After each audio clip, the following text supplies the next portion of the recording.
Welcome to Film 360, the Full Circle Film Show. I'm Brian Randall, Michaela Iverson hosting with me, and our guest tonight is Ryan Templeman from Parking Garage Pictures. Stay tuned, we're going to have a great show.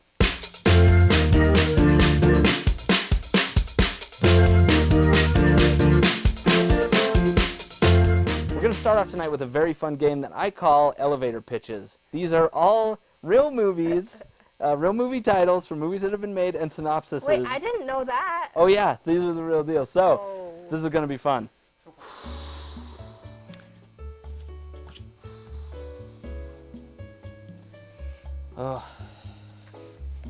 Yeah. No, headed to the board meeting now, and I have nothing. I have no good ideas for a film. Yeah, thanks. I couldn't help it over here, proximity and all, but I've got a film that you might be interested in. Oh, please. It's called Fast Forward. It's about Okay. eight teenagers who enter a dance competition trying to win a big prize. It's kind of like Flashdance meets High School Musical, with a Simon Cowell character as the villain behind this sort of thing. Okay. It's not what we're looking for. We're not looking for teens. What have you got anything else? I do. I actually have. There's one, Mr. Seymour, which is a nerdy mailman turns into a tree in an attempt to get away from his bothersome wife. It's a little bit more noir. It's like a noir art house kind of thing. Think A Simple Man meets Isle of Dogs by Wes Anderson. Okay. That does sound really intriguing, but it's not quite hitting me right here like I'd like. Okay, I got one more. What about The Devil Bat? Okay, it's a horror film, so those ones always make money. But it's about a deranged doctor who trains his giant bat to kill people who are wearing a certain shaving lotion. That's it. That's the winner. I think, and this one has a whole lot of like product placement opportunities in it as well. Wow. I mean, Axe body spray, I bet would be all over oh this. my gosh. Okay. Okay. You're coming with me to the boardroom. Into the room? Okay. Hold the elevator? Yeah. Thank you. You okay? I gotta find a movie. I gotta find a real blockbuster for this summer, and I'm in a mess right now. It is your lucky day. I have the best idea for a movie. Oh, please. Okay, it's called Ladies Who Do. It's about a bunch of office cleaning women who get rich when they find some hot stock tips in a garbage can. Right? Female protagonist? Female protagonist, which is very big right now. Okay, product placement for sure with stock companies. Okay. Sorry, no. Okay, give me another. Doesn't feel like your style. Let's try. Okay. Goodbye Pork Pie is the name. Okay. Okay. Two teenagers steal a car and drive all over New Zealand. Pork pie. New Zealand doesn't have a great tax incentive. Oh, that's a good point. That's a good point. Okay. But don't worry. I've been thinking for years of these ideas, and I've got a third. This will get you for sure. It's called Someone Behind the Door. It's about a brain surgeon who tries to get one of his psycho patients to kill his wife. Oh my goodness. Horror film, big money maker. Yeah, we could get Ethan Hawke or Nicolas Cage. Maybe they could play different sides. What's Kevin of the character. Spacey doing? Oh my gosh, he's the one.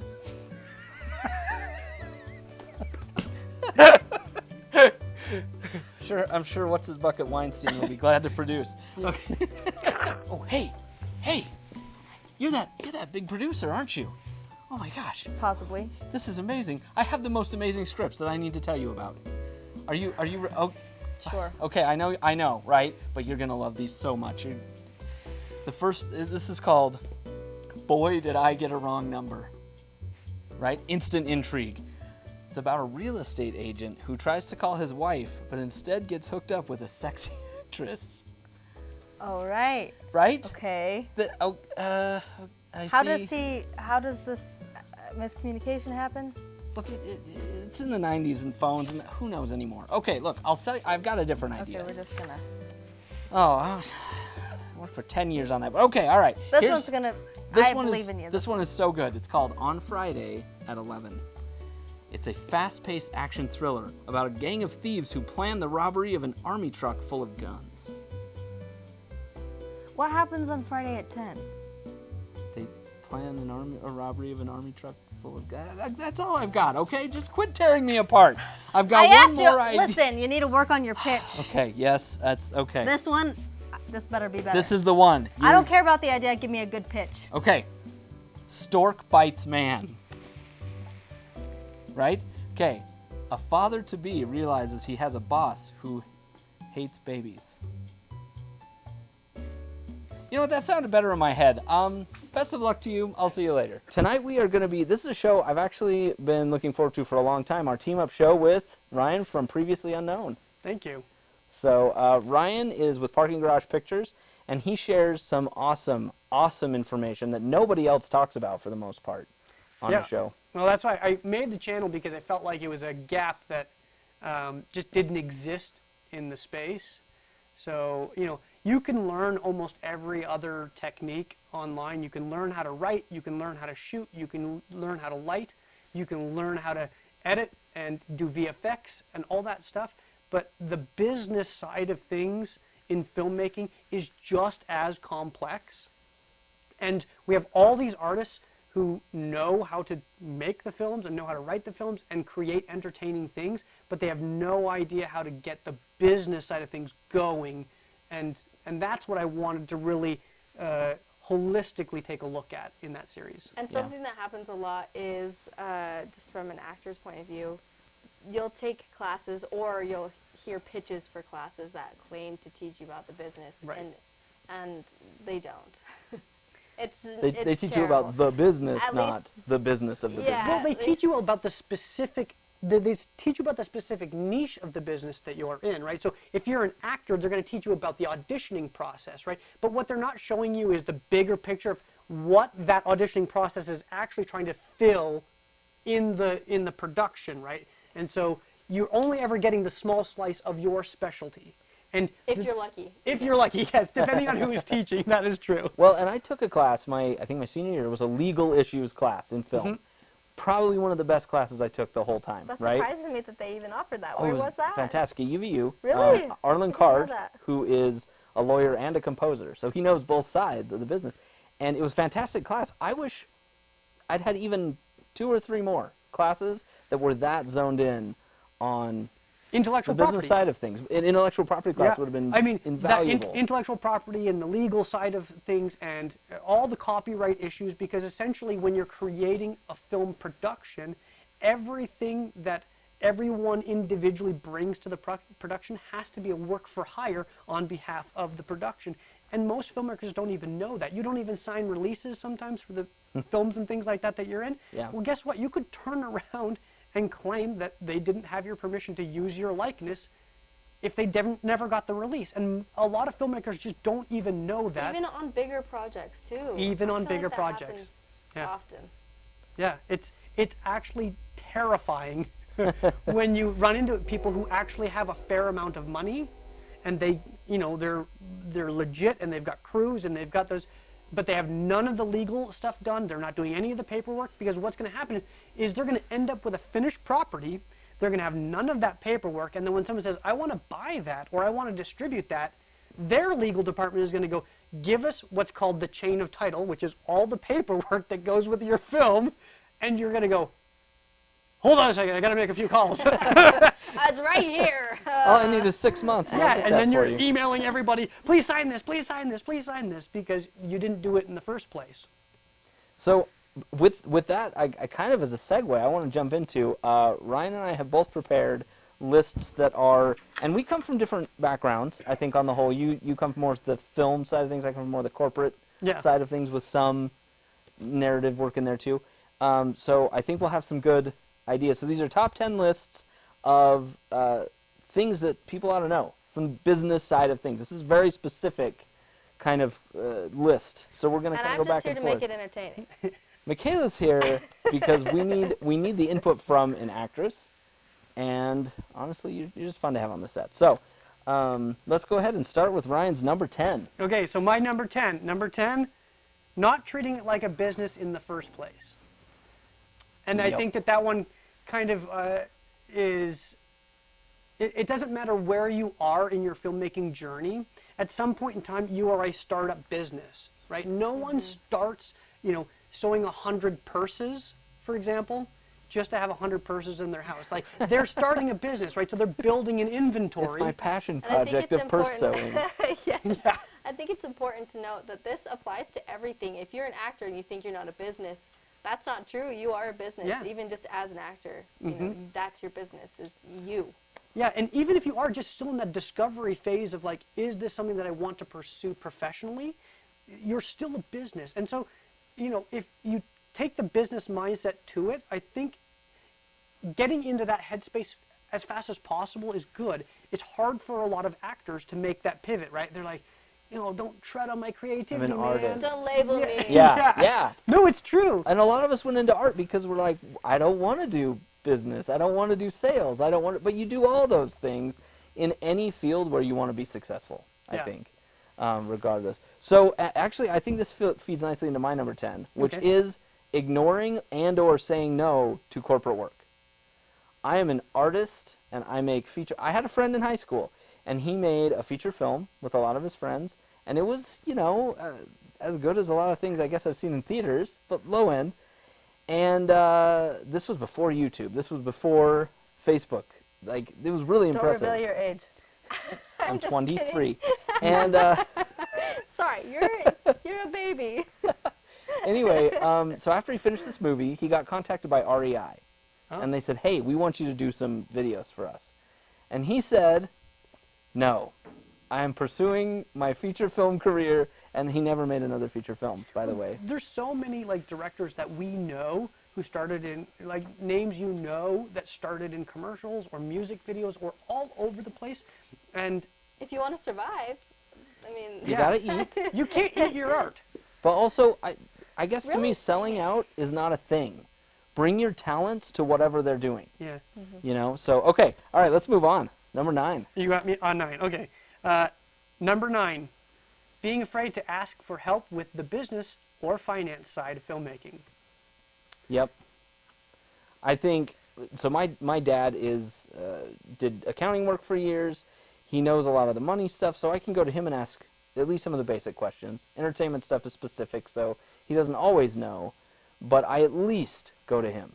Yeah. At least. Yeah, but you have that, right? You have that thing that you get from having that relationship, and so there's no intimidation there. Yes, and I think that the big problem here is people are intimidated by things they don't know or understand, and so I don't know the business or I don't know the finance, so I'm afraid to ask someone who might actually know, and so it's scary. It becomes a fear thing. But if you're an artist, right, and you can attest to this as an actress, I'm sure, there's always elements of fear. You have to just overcome those things and ask. You're gonna look stupid when you ask, or you're gonna feel stupid. No, you probably won't actually look stupid, but you're gonna feel stupid no matter what. Get over it. Come on, guys. Yeah. It's gonna and if it comes later, you're gonna have to do a lot more paperwork and stuff, and still feel stupid. You're gonna get in trouble in the financial end if you are afraid of feeling stupid and don't ask questions. Well, and I guess this is kind of a note that I just want to get out there. If you know business stuff and somebody comes to you, be like Ryan. He shares his knowledge freely and often, and we need more people who do that. I take coffee with filmmakers at least every week or every other week. I'm sitting down with someone saying, this is the next step. Where are you already? Okay, maybe try this path or try this path or try this path. Because I'm in a totally different spot in my career than where you are, but I've probably been there and probably sat there for a lot longer than you need to sit there. Yep. All right, and this feeds actually into my number 9, which is, I call it, there's 2 that I have that are related to this, which is bad networking. So a lot of us, I think in artistic industries, I only came to this realization in the last year or so, we want to kind of avoid networking, right? That's a business thing. I don't want to do networking. It's lame, it's intimidating, whatever. Bad networking takes many forms. It includes only talking about yourself, not hearing from the other person, or not going to people who are really going to be able to help you. You can go to a million filmmaker meet and greets. And not valuing every single person you come in contact with on set. Because there are so many sets where I've been on, where I've been working. I mean, this was a long time ago, so many years ago. I don't really do extra stuff anymore, but I did an extra thing, and a director was an extra with me, and then he casted me something later. Yes. And so that happens so often, and that still happens now, even, you know, other jobs as well, not just extra work, but. Yeah, well, I think that it's the relationship piece, right? It's the, yes. I will do favors for people who are my friends. And so if I'm in a network thing and someone is, like you say, it's just all about them and the project that they're doing, and they're not inquiring about what it is I'm trying to do as well and how we can mutually help each other. By our very nature, we have something that we want to say. It's this need to communicate, and then it is selfish. But you can fight that instinct, and you can find ways to collaborate with people in ways, and especially with friends. Then yes. you want to actually be on set with this person. You'll find ways to make that stuff work. Yes, and it doesn't take much. I've discovered in a networking situation to really hit it off with somebody in such a way that you want it. And you may be completely different from each other. You may have very little in common, whatever. I think of Corey Sondrup, if you know him. Mm-hmm. He and I on the surface would not seem like we'd get along, per se. You know, we're very different people. We've led very different lives. He is a favorite of mine to have on a set. He is so great. And it took just a few minutes of, you know, pleasant chat. And all of a sudden, we've been buds ever since, you know? Yeah, and I think that that's something that people don't realize is, like, you want to spend your days, especially when you're doing something fun like this where a lot of people want to get involved, you want to spend your days with people you like. Yeah. And people you get along with, and with whom you can all make something better than the sum of their parts, right? Yep. People who complement your skill sets. And so, and that's what I think a lot of people don't realize is you're in an industry that gets to pick and choose mm-hmm. who they work with. And if you're not the kind of person people want to be around, then you're not going to work a whole lot. Yep. This leads into something, I mean, I don't have any papers, but something that I feel like is really important is not talking negative about people in general. Yes. Just anybody on set. I mean, we all have opinions and whatever.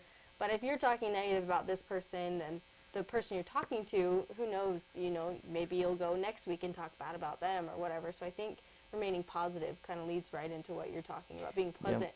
Being pleasant on set and making sure to have a good impression in that way. Yeah, you're identifying your people, right? That's what you're doing. You're just identifying your people. So just because someone isn't one of your people doesn't mean you need to badmouth that person. They might be someone else's people. Yeah. And you might want whoever's in their people to be one of your people eventually. Absolutely. Yes. Now, I'm going to actually go with my number 8 next because it feeds directly off of my number 9, which is only networking with the same kinds of people as you.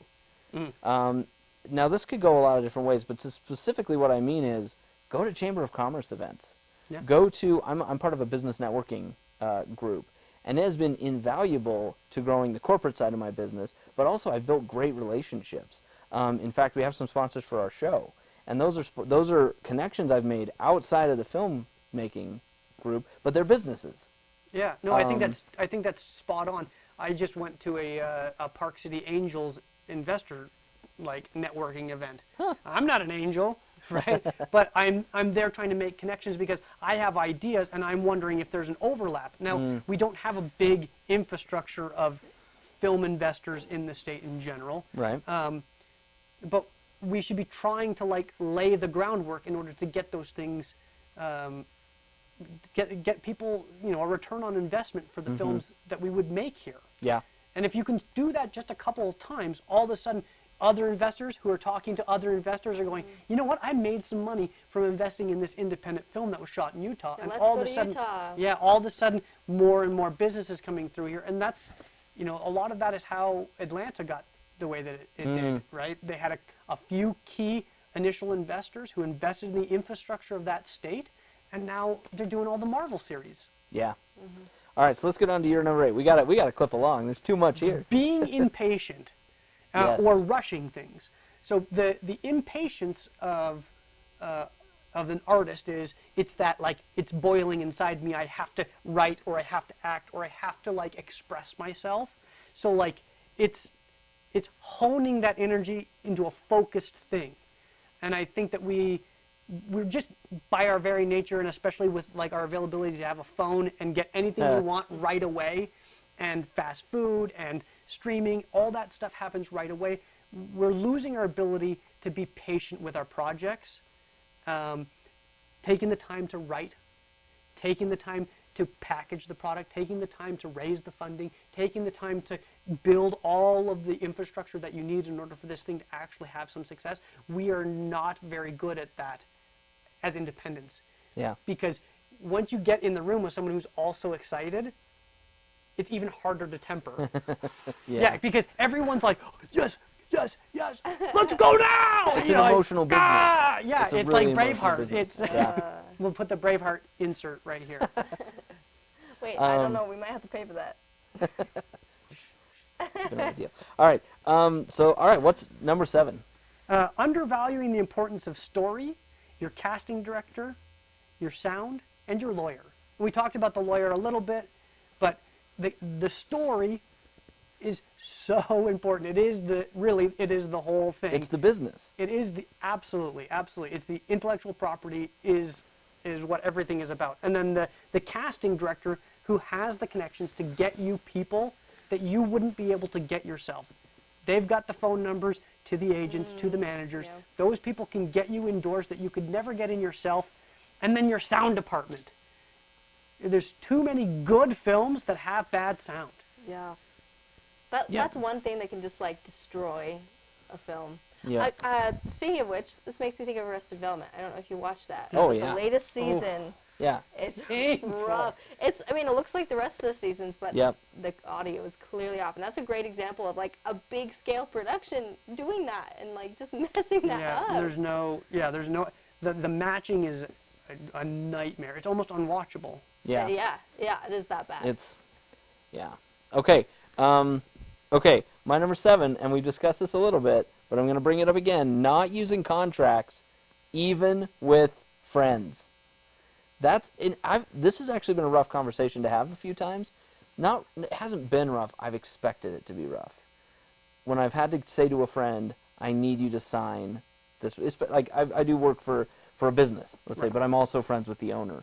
It can be hard to say, I need you to sign this paperwork. Because you expect them to say, you don't trust me? Yeah, what's up, Randall? We're friends, right? I have yet to have any kind of negative response. So just use contracts. Always, every time. Well, and it's a sign of professionalism, too. Yes. Like, it goes back to that, like, you're treating it as a business, and it's a business deal, and everyone is there to do business. Even though it's an artistic business, it sets the precedent, like, I'm going to be professional, I expect you to be professional. Yes, I love to bring a contract to my first sit down, and I can outline the terms of what we're going to do together really clearly, but also, I've built some nice-looking paperwork. Like, it looks like something very nice. And that's another thing I would advise. Make it look nice. I used InDesign to make it look exactly the way I wanted. I did not use Word. I did not use Pages, I used some nice software to make the contracts look good, too. And that helps them know they're coming onto a project that is worthwhile for them if you're willing to put in that effort. Yep, and a business will trust you with more money, and investors will trust you with more money, and actors won't come and sue you for using their likeness. So it's a win all around. Yeah. All right. Number 6. I'm gonna go with the unpopular one. Overvaluing the importance of your script, your director, and your cast. Okay. And the reason that one's unpopular is because I think that we put directors up on pedestals, but the director is as good as their team who is helping them execute the vision that they have. And so we think that a director can actually just salvage a movie, but we can see all of our favorite directors go into their IMDb. I promise you there's a movie that you did not care for, right? And that could be because the script wasn't up to snuff, could be because of the story, could be because of a myriad of reasons, but they are just the vision for the movie, but they're not the end-all, be-all, and they can't save a sinking ship. Yeah, and the same thing with an actor, the same sort of thing, right? You've seen actors in bad movies. They're taking that role because they want the paycheck or whatever it is, and no one's kicking the tires on this thing. Also, something, sorry, I don't want to interrupt you're fine. you.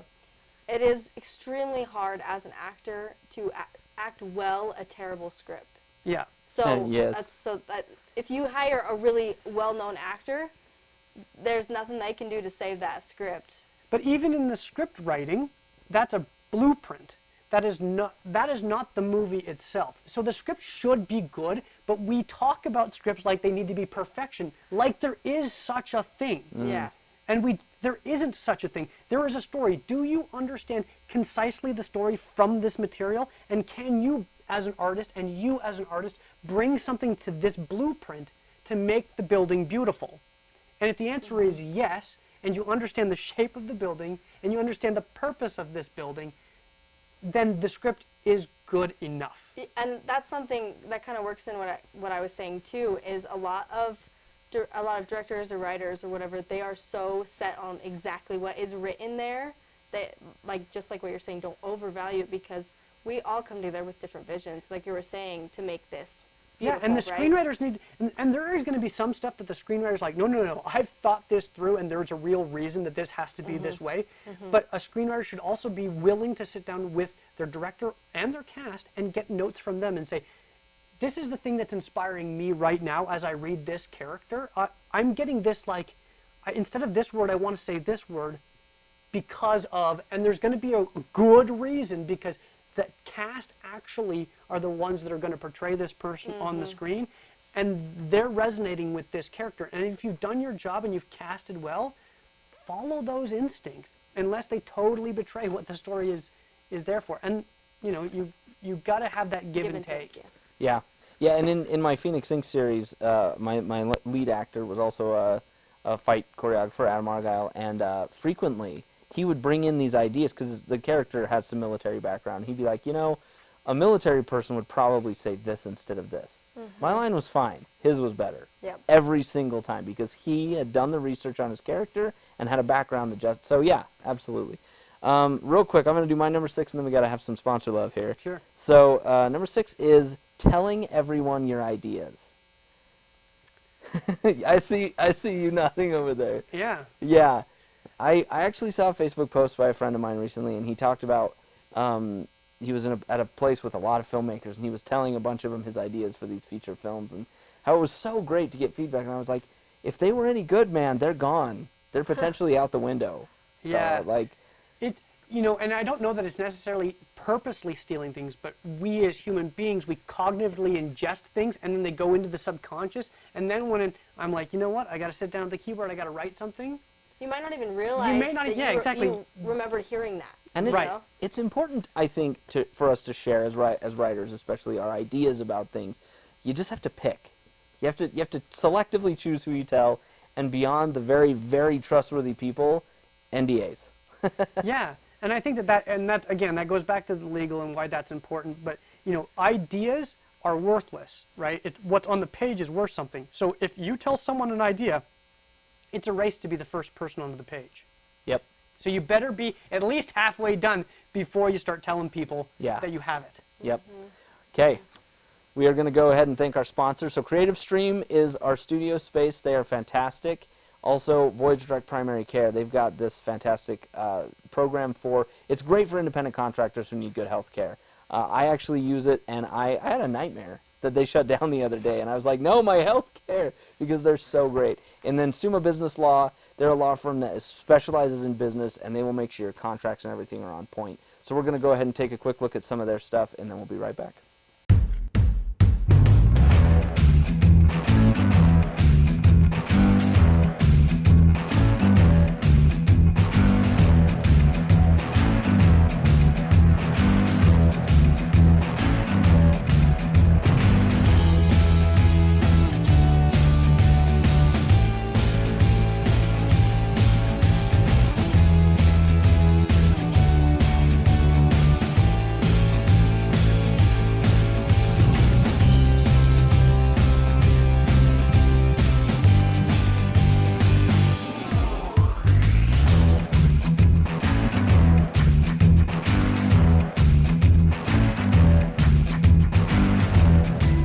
Peter is self-employed. He works hard to provide for his family, but he's found it almost impossible to provide them with decent health care. The cost of insurance keeps increasing while the coverage decreases, so Peter spends more to get less. And even with insurance, he often avoids taking his family to the doctor because of high deductibles. It's hard to get a timely appointment, and it's even harder to fork out hefty copays when visits rarely last more than 10 minutes. Enter Voyage Direct Primary Care. For one low monthly fee, Peter can provide his family with easy access to their own personal doctor, who specializes in caring for the whole family.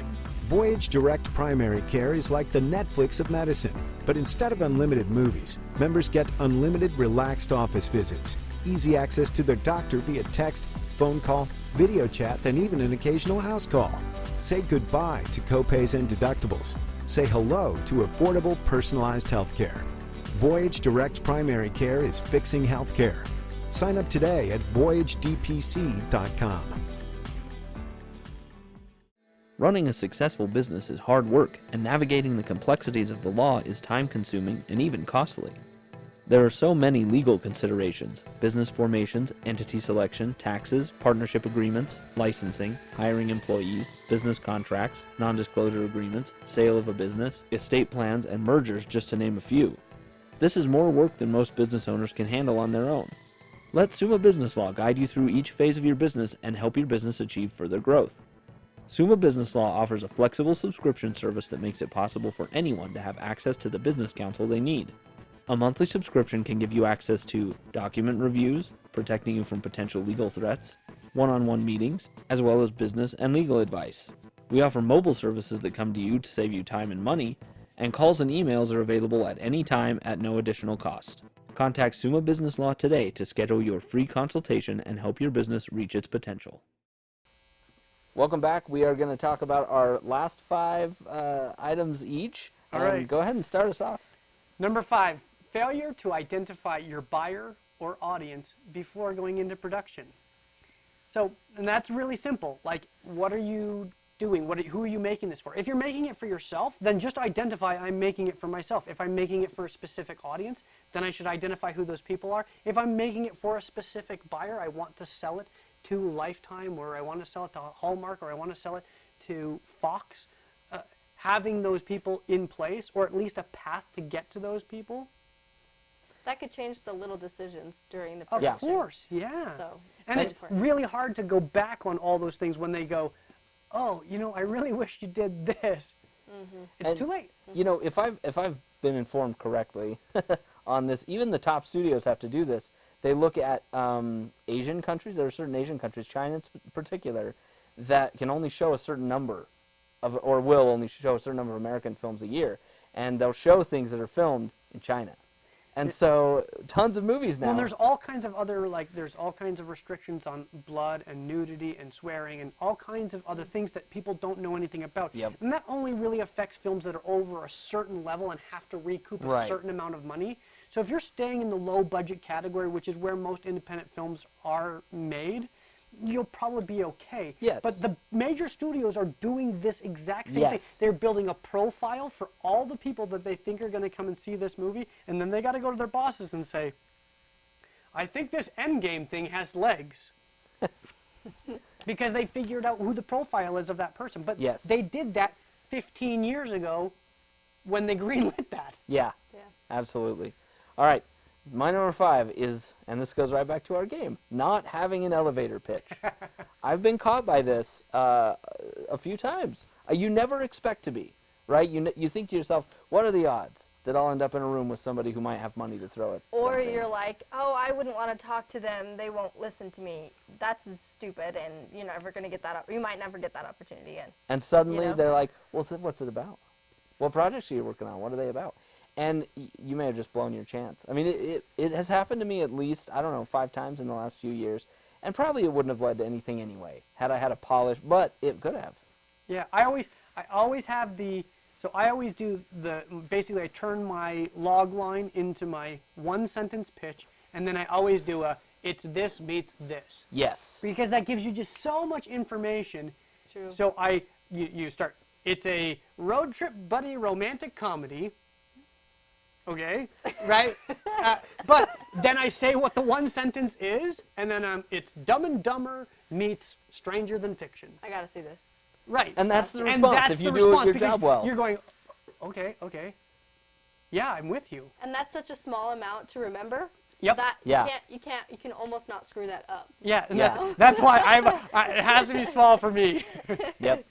Absolutely. All right, number 4. Number 4, not having multiple distribution strategies. This is one of my favorite ones. I hear people all the time come in and they're like, we're making this movie and it's going to Sundance. I'm sure. I'm Right. sure it is. And that's your distribution strategy. The reality of distribution is there are many, many, many different paths to it. And you can take any number of them. But if you put all your eggs into a single path, you'll find that if there's a wall there, it'll be very difficult for you to pivot if you haven't already planned for the pivot in the first place. And so filmmakers are advised to take a step back and go, okay, what does the landscape look like? Who can I get to? Who are the many different avenues? Okay, how do I keep as many doors and windows open as possible so that when I'm done with this film, I have a path to get it out there? Because if you put all your eggs in one basket and you go that direction and it doesn't happen for you, it is tough to make those pivots, and you're wasting time, and your movie is slowly getting stale.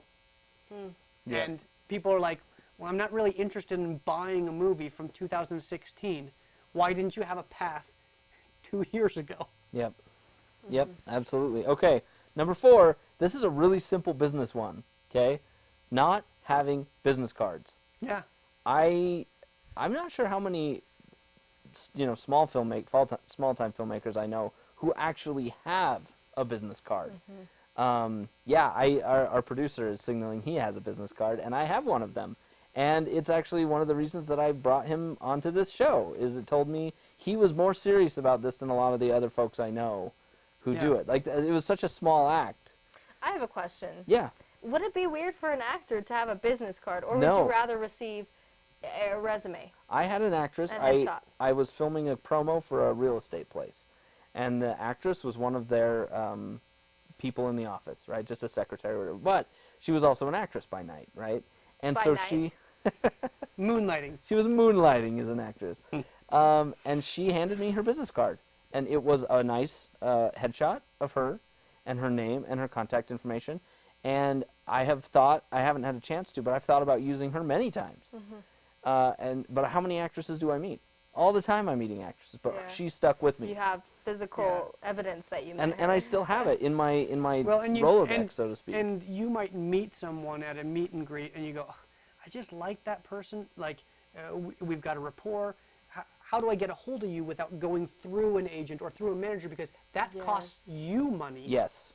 And it costs potentially me money. Yeah. I might have to pay an additional 10% to them in order to get to you, when all I really want to do is just hire you. So if Yeah. I have a direct contact to you, then we've cut that Much person easier. out of the loop, and we've made it much easier for me to get And connected. it's more attractive for you to work with that actress because you don't have to go through those loops, and you don't. Yes. Right. You know, it's no I can hassle. I can cast that very quickly. It's a win for everyone. All right, number 3. Number 3, falling victim to predatory businesses. Believe it or not, there are all kinds of predatory businesses in an industry that is like a $830 billion industry. Surprise, surprise. There's a lot of money in this industry, and there are film companies that just eat off the back of passionate people who do not know what they're doing. And it happens all the time, and I've had many, many, many friends and seen many films go down these paths and lose a lot. Like financial ruin a lot. What are the early red flags if a business is trying to be predatory? Well, a lot of times they'll have you sign things without any sort of money changing hands. Are you referring to investors or so you're a filmmaker? So where you have do a these finished. So let's say predatory- you have a finished film. Like I've got a finished film, and now I'm out trying to make money on this film. And there are plenty of companies that will come in and go, "Oh, I'll take your movie and I'll distribute your movie for you. Just sign this paperwork." You sign the paperwork, and the deal is, you'll get 15% of your own movie. They'll take 85% of your movie, and what really ends up happening is they own your movie now. And when you go back to them and say, "Where is my money? You've actually sold this thing," they'll say, "Oh, but we had waterfall expenses. You signed the contract." And the waterfall expenses keep happening because every year we've got to go to this film market and this film market and this film market and this film market, and your film has to pay for those.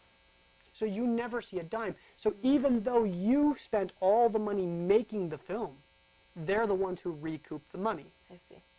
And they are putting it out there in the world, and they have their bank accounts set up so that as the money comes in for the film that you've made, it just goes right into their bank account, and they never think once about paying you 15 cents on the dollar that comes into the account, because they know they can justify with the paperwork that on behalf of your movie they've gone to these film markets. Whether they've sold it or not there, it doesn't really matter.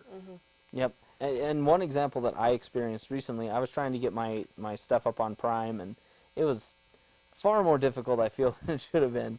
And I kept hitting roadblocks. So somebody, a few people directed me to this business and said, yeah, go over there. They'll do it, get it done for you.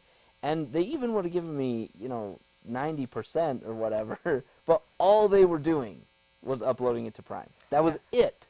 And they wanted me to pay them even 10% of anything I would make just to do something I was capable of doing myself. I think that's another example. Well, you're paying for the convenience of someone else doing it, but that business is providing a service. But knowing what you're after, there's plenty of businesses that just come in and gobble up stuff that you don't have a distribution path for. So they just grab them up into these catalogs, and then they sell these catalogs to other people, and they make a ton of money, and then disappear into the wind.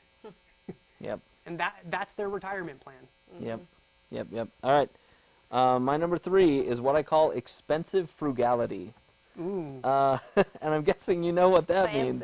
Where you go this frugal route that ends up costing you so much money later. You have a rig that ends up breaking your camera that you made out of PVC pipe. You have, whatever it may be, using a cut-rate lawyer. Did that happen to you? No, I have always been. That sounds so specific. I have built. Well, that's because every starting out director builds something out of PVC for a project. Track yeah, and dog. track. Don't do it. Your camera will break. And sometimes early on you have to do that stuff, but it can lead you to lose your shirt. Yeah, it's a bad business move. Insurance is another one of those things that people don't do, and then all of a sudden they're playing with guns or they're doing stunts. There's been a number of filmmakers in the last 20 years that I can remember dying or getting someone killed on set. One of them just recently went to jail. Oh yes, I remember hearing about that. I don't know where that happened. I can't remember there was the guy that got his head cut off by a helicopter. Yeah. You remember that? Yeah, Jeez. that was years ago. Jeez. It was a long time ago. It was for. But again, it's one of those situations where you're trying to do this frugal thing, and so if you're going to be frugal and you're going to do stunts, you need to have insurance. That's just really the end of the day. Rewrite the script. Yeah. Or don't be frugal. Good. Yeah. Okay. Number 2. Number 2, being dismissive of financial realities and relationships. This kind of goes back to what we had talked about with, the networking thing. I don't like to network, right? So relationships, super important. We already touched on that. But the realities of the finances behind it is also, you need to know those things, because I can have you come and work on my set and for a day or two and not pay you, and that's not going to hurt you. But if I ask you to come and work on my feature and you need to be there 5 weeks and I'm not paying you, well, how do you live, right? What are the financial realities that the person that I'm asking to come and work with, what are they under? How much do they have to earn in order to keep a house and keep food on their table and support their family? Yep. And when you're younger, it's easier, and everyone's at home. Yeah, it's really easy. The number is 0. But as you get older, you kind of have to get out of that and realize that there are financial realities and restrictions to the ideas that you have that you may not be able to accomplish yet. That doesn't mean you'll never accomplish them. That's the patience thing. Yes, exactly. It all comes back to that patience. So if you can't make what you want to make right now, that's fine. Be patient, make something else, and work your way towards that thing. Good. Very good. And this, I guess, relates to a lot of the others we've talked about. My number 2, which is not letting others help. And this goes a lot of different ways. But there are a lot of people who have good advice, a lot of people who can mentor you, a lot of people who, and I think our nature tends to be, let me figure things out on my own, right? This is not a good business for that, because there's so much and so many departments. Like, if you want to be a painter, you can kind of find your own voice and your own style, I guess. Yeah. But it doesn't take 60 people to make a painting. Right. And so there's a lot of different ways. But letting people help you with the business, I think, again, coming back to previously unknown, you offer such a valuable service there. And people just need to tune in and watch, and they can learn so much about this business stuff. I And, would hope so. Yeah, and this show, you know, I try and bring on as many different kinds of people in the industry as possible, so people can absorb as much of that knowledge as possible. Yeah, and I think, you know, the barriers to entry are falling down all around us. The cameras, you got a camera in your phone that can shoot 4K, you can find lights relatively cheap. This is stuff that used to be like proprietary. Yeah. You couldn't even get if you didn't live in New York or LA. Like, that's why the infrastructure started in those places, because they're the ones who own the patents on everything. But now, the walls are gone. Everyone has access to this stuff. Now we're taking down the walls to the information that allowed them to build the infrastructures and the businesses that they built. And that's really what I think previously unknown, and hopefully what you guys are trying to do is get good information out there so that people can genuinely create a business and a living doing this job. Doing cool stuff. All right. In Utah, too. In Utah. In Utah, Yeah. and beyond. But yeah, I think every film market struggles with this a little bit early on, except for LA and New York, which are pretty well established. Every other market, I think, is because we're finding its infants. legs. Yeah. Right, because if you look at the life cycle, like, they're an old man. But that's great, because in a foot race, we're going to beat an old man. Yeah. Right? We're young. We're basically infants, right? But there's a few other markets that are also very young and, you know, getting into adolescence. But everyone in those markets are just starting to find their feet. And when we get into that, like, adolescence with lots of energy, right, people are going to be, oh man, this market is going to explode. Yeah. And the infrastructure is here. We have a tax incentive. We have studios. We have Grip and Electric. We've got crews. Yeah. We've got people that have worked on Disney, Warner Brothers, Sony, Fox, everything. In And this is state. all really happening. This has been, like, the last 5 years have been huge for Utah. Yeah. Huge. It's. So I mean, it's many. currently happening. Yeah, Exactly. I'm saying Yeah. it's We just starting, need- snowball. Yeah, well, we just need to go back to convincing capital that, Yes. this is a business infrastructure that you can invest into, and that there are intelligent business people running it. Because Yes. right now, So it doesn't fall. right now, too many of our filmmakers aren't also business intellectuals. Yeah. So listen up. All right. Your number one piece of business advice. Believing that making any of these mistakes has blown your one chance at success. It's not true. You can make every single one of these mistakes. In fact, that's how I came up with my list. I've made almost every one of these, and I'm still doing it. So don't be afraid of the making of mistakes. Like, that is just the way that we learn. That's how we learn best, is those failures. So if we've said something that you do, like, don't let that discourage you. Just move on. Fix it, yeah. Learn from the failures. Just move on. Just keep going.